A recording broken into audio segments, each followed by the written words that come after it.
Chief Case, what can you tell me? Is there anything new from that press release? No, I think the press release is up to date, but I'll kind of go over the information, so at least you kind of have something on recording that may be of use to you. Absolutely. You just after 3:00 in the morning, we received a call from a male that was on the north side of Mountain View and heard shots fired south of Mountain View in the snow dump.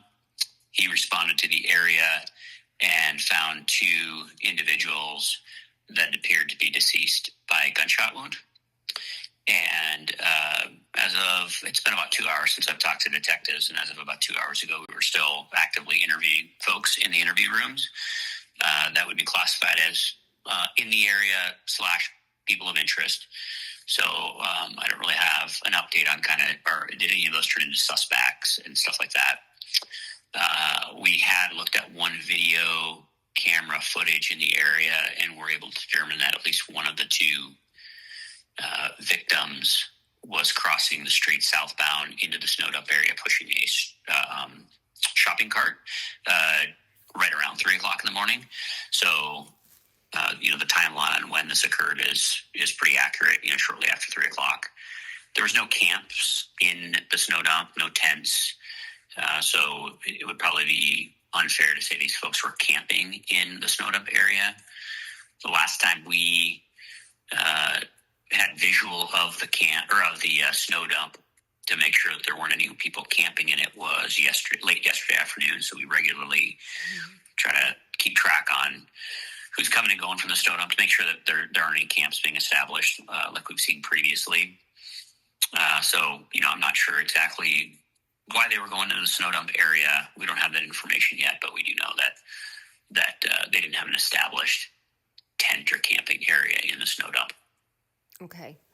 Are you, and you're asking the public for if anybody had any surveillance or any type of phone video or anything, you're looking for more information for the investigation for that? Yes. Okay. And then do you feel, how many interviews have you done? Did you had people who were there or nearby? I actually don't know the number of interviews. I just know that a couple of hours ago when I was talking to a detective, we still had two individuals in interview rooms that we were actively interviewing. So I know we did at least two. Okay.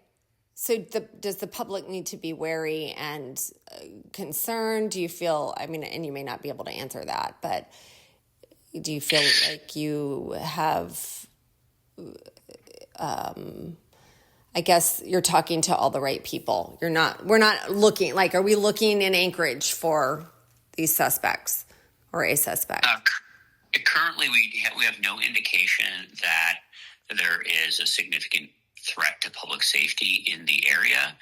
I would expect that here either later on today or early tomorrow, once we start really looking at the footage and finish these interviews.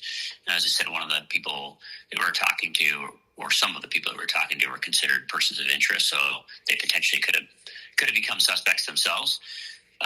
So by the end of the day or sometime tomorrow, I would assume that we believe that either there's a vehicle we're looking for, a person that we're looking for, some sort of active threat.